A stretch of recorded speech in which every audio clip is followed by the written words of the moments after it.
Bonjour à tous et bienvenue sur cette nouvelle vidéo. Je suis très heureuse de vous retrouver aujourd'hui. On va analyser ensemble la carte de la prochaine nouvelle lune. Ça se passera le 29 janvier aux alentours de 13h30, 13h34 précisément. Et on va aller voir qu'est-ce que ce cycle lunaire nous promet, étant donné qu'une nouvelle lune est toujours le démarrage d'un nouveau cycle lunaire. Et cette carte va donc imprimer ses énergies pour toute la durée du cycle. Et il va se passer pas mal de choses sur ce cycle, bien que les énergies soient toujours assez calmes. Il y a pas mal de planètes rétrogrades. On va voir, elles vont commencer à revenir en direct, ces planètes. Et puis, au fur et à mesure du cycle, on va avoir une réouverture. Mais avant de commencer, je voudrais juste faire un petit point sur l'actualité astronomique du moment. Vous en avez sûrement entendu parler, le fameux alignement de planètes qui devrait se dérouler du 21 au 25 janvier. Quelque chose d'exceptionnel, on nous dit ça sur les médias, sur les réseaux sociaux, ça fait le buzz en ce moment partout. Je voulais vous donner mon point de vue sur ce fameux phénomène exceptionnel qui, au final, vous allez voir, n'est pas si exceptionnel que ça. Alors, qu'est-ce qu'on a pu voir dans tous les médias? Alors là, je vous ai pris simplement un exemple. J'ai tapé alignement de planètes sur Google, j'ai pris le premier site, c'est tombé sur RTL, voilà. Et donc, il nous présente cette carte, une carte que vous allez pouvoir voir un petit peu partout. Et regardez comment les planètes sont placées sur cette photo, vous voyez, ils ont coupé en fait en deux, c'est-à-dire qu'on a toutes les planètes personnelles là, jusque Mars qui sont devant le Soleil, et puis toutes les planètes au-delà de Jupiter qui sont de l'autre côté, derrière le Soleil. Et effectivement, si on n'a pas trop de notion d'astronomie ou d'astrologie, puisque forcément quand on fait de l'astrologie, on s'intéresse à l'astronomie, on a vraiment l'impression que les planètes sont alignées comme ça. Mais en vrai, on va voir que c'est pas tout à fait comme ça. Ensuite, qu'est-ce qu'on nous dit en dessous de cette photo? On peut lire Mars, Jupiter, Uranus, Neptune, Vénus et Saturne sont les 6 planètes visibles de la Terre durant l'alignement planétaire du 20 au 25 janvier.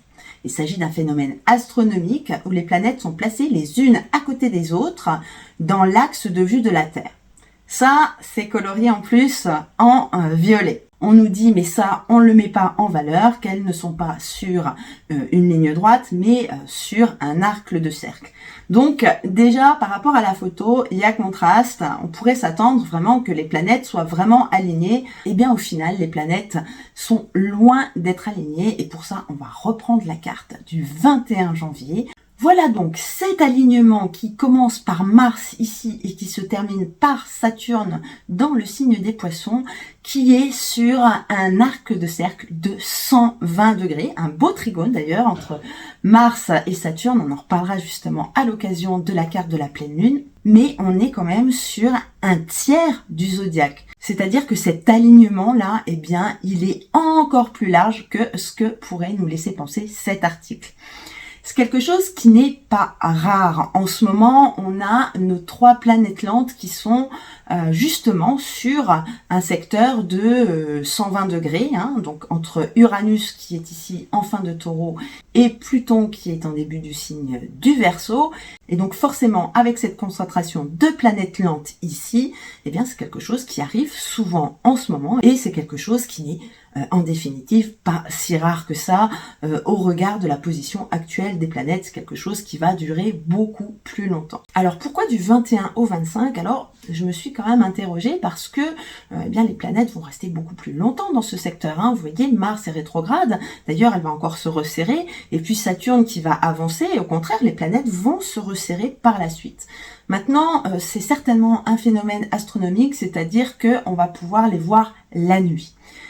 Encore que, j'ai envie de vous dire, on vous annonce que 6 planètes sont visibles, sauf que ce qu'on oublie de vous dire, c'est que seulement 4 de ces 6 planètes sont visibles à l'œil nu. Bien sûr, Neptune et Uranus sont beaucoup trop loin pour pouvoir les voir comme ça, sans une lunette astronomique ou alors une bonne paire de jumelles.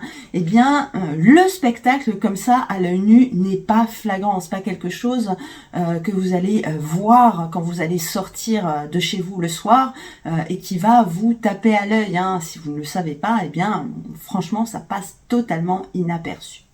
Mais par contre, sur cette période, il y a quand même quelque chose qu'on ne voit pas nécessairement, mais qu'on aura pu ressentir.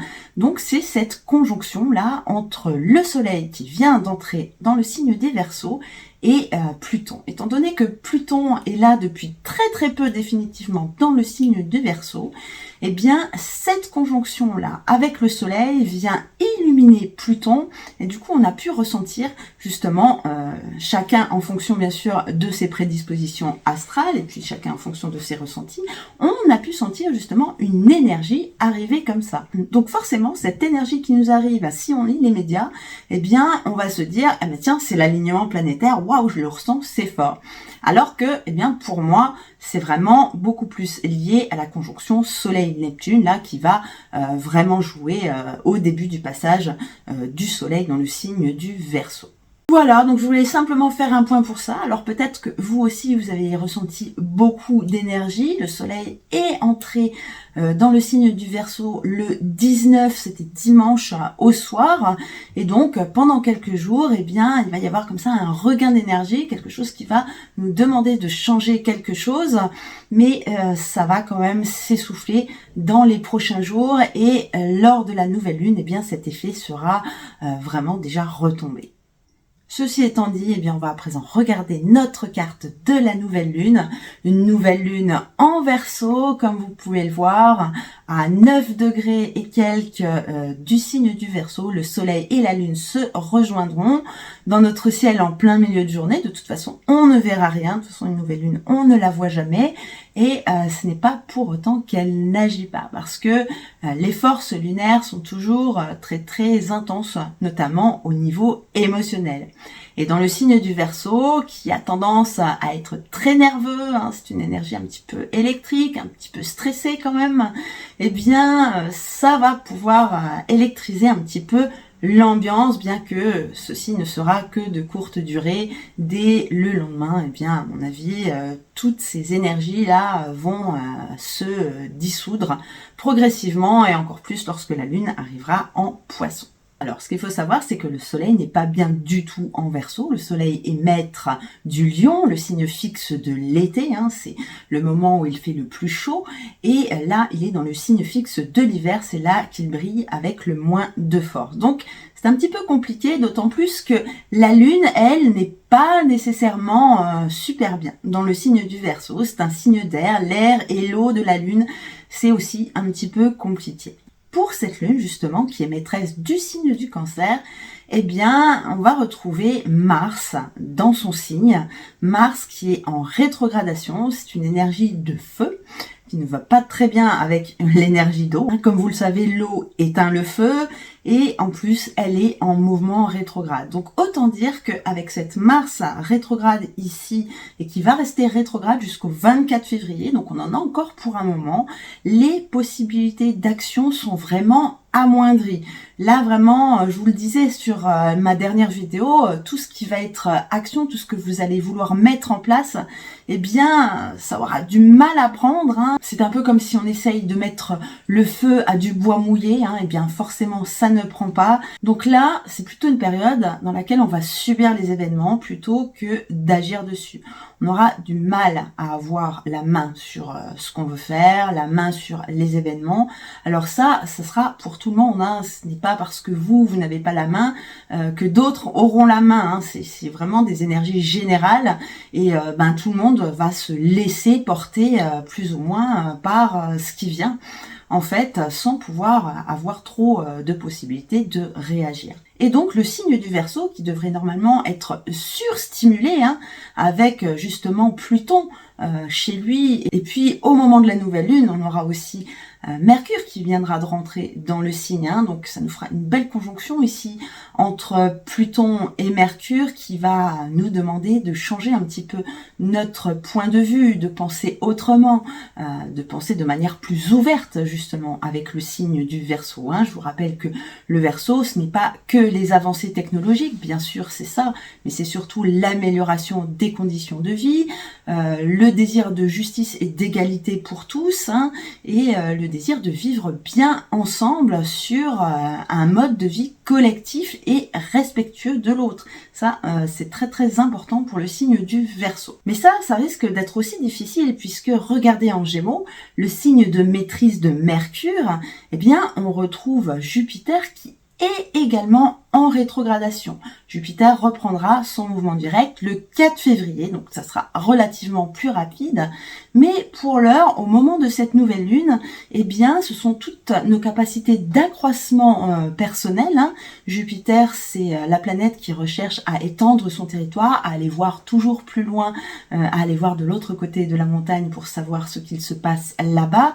Tous nos désirs de nous projeter, nos désirs de conquête, hein, et puis un certain enthousiasme, justement, avec Jupiter qui est la planète de la joie, hein, de la bonne humeur, eh bien tout ça sera encore un petit peu absent et on risque d'avoir du mal de porter un regard positif sur les choses.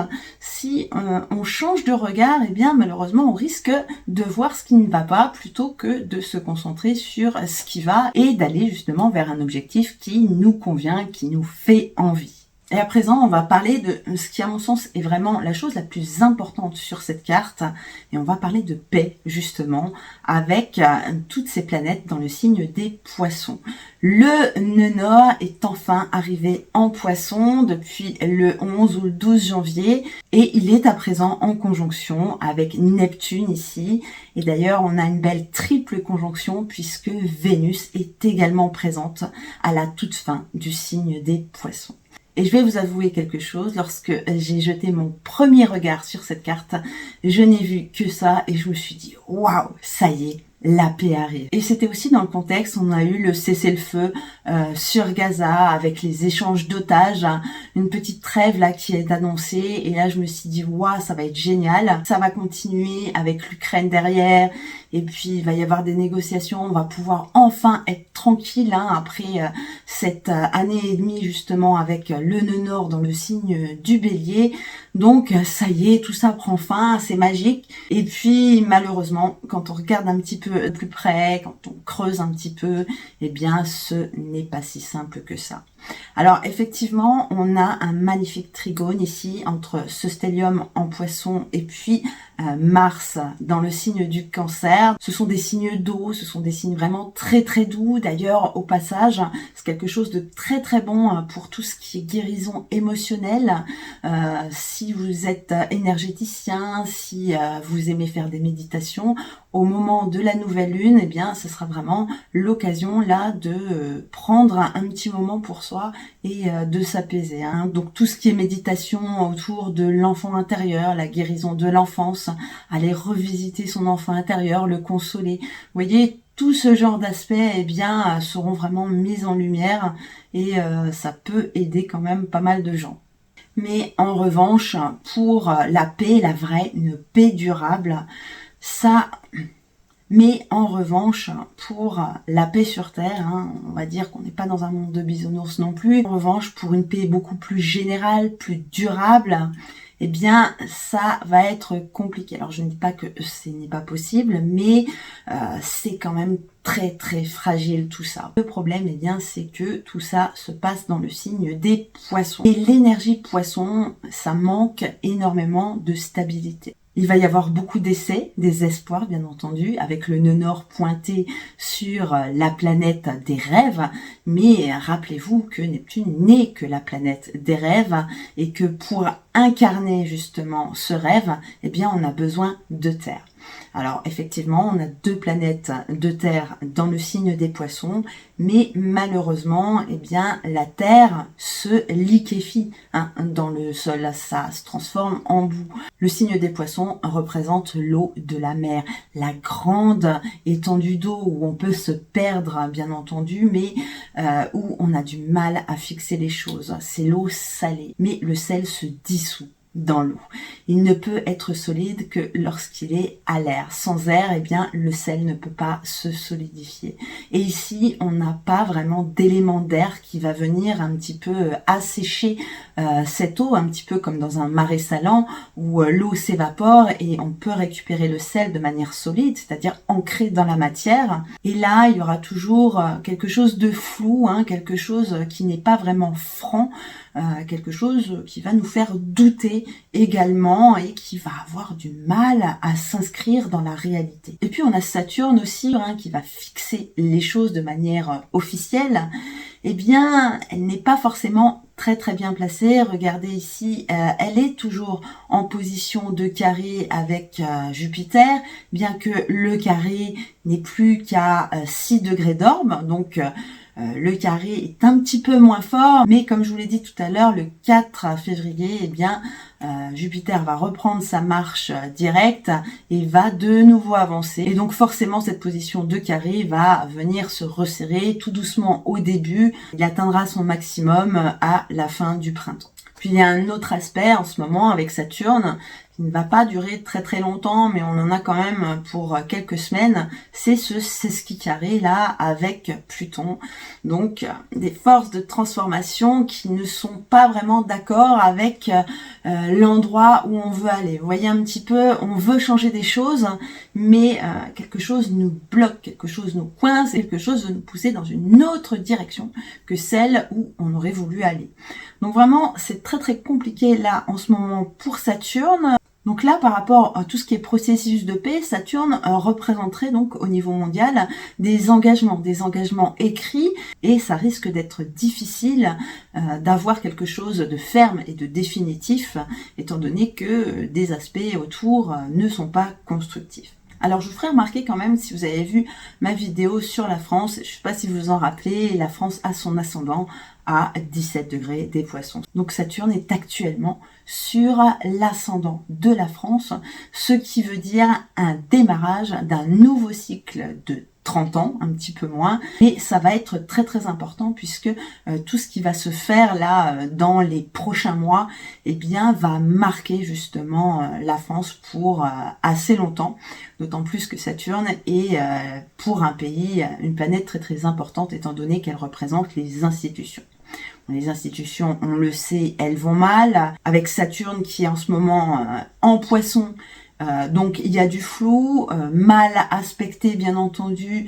Donc on va d'un côté, on va de l'autre, on ne sait pas où on va, on revient sur les retraites et puis finalement on parle d'autre chose, le budget, on ne sait pas quand est-ce qu'il va être fait. Enfin bon bref, c'est vraiment très compliqué. On s'occupe de tout sauf des choses qui sont importantes, voilà. Donc on est vraiment dans le Poisson, la désorganisation, c'est voilà.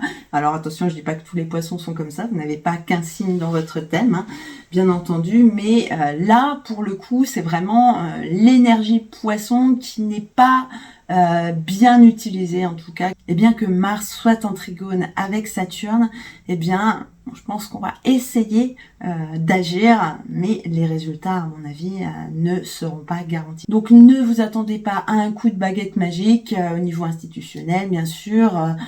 Ça va être encore flou comme ça pendant un petit moment. Sous ces configurations-là, c'est très compliqué. D'ailleurs, on a vu qu'il y avait un mouvement qui a repris, le fameux mouvement des agriculteurs qui avait essayé de revenir. C'était les bonnets jaunes, je crois.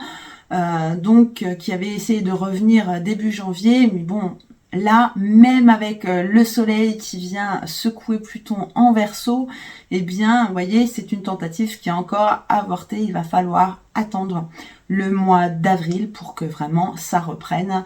Et là, à mon avis, ça va vraiment bouger.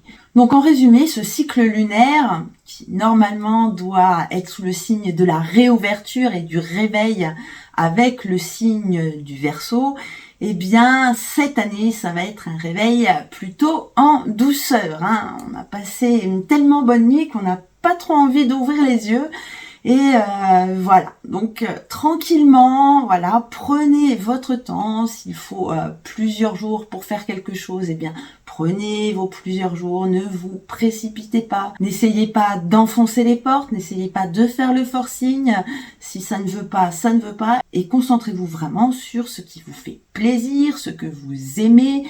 Prenez un petit peu justement avec toutes ces planètes dans le signe des poissons, un peu de temps pour vous et cajolez-vous. C'est vraiment un moment cocooning, je vous le disais déjà à la vidéo de la pleine lune. Eh bien ça continue, voilà, donc sur ce cycle lunaire. Donc voilà, que vous dire, la phrase du jour, ça sera « Il est urgent d'attendre ».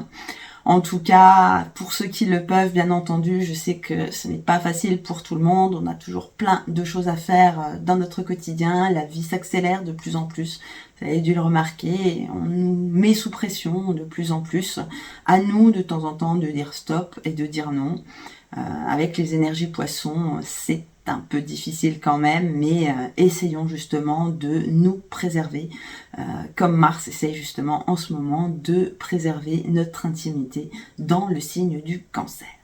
Voilà donc ce qu'on pouvait dire sur les énergies de cette nouvelle lunaison qui va commencer la semaine prochaine. Profitez-en, faites-vous plaisir, chouchoutez-vous, c'est vraiment le moment et ça vous sera utile justement lorsque le ciel deviendra plus actif, lorsque Mars arrivera en Lion et sera beaucoup plus combatif. Là, il y aura pas mal de choses que vous pourrez faire, il y aura pas mal de possibilités. Donc voilà, préparez-vous, gardez votre énergie, mettez tout de côté pour le moment, vous pouvez réfléchir à ce que vous pourriez faire par la suite et ça peut être très utile justement pour se préparer ou alors tout simplement pour se faire plaisir et prendre soin de soi. Sur ce, je vais retourner à mes occupations astrologiques bien entendu et moi je vous retrouve d'ici une petite quinzaine pour l'analyse de la prochaine pleine lune. À bientôt!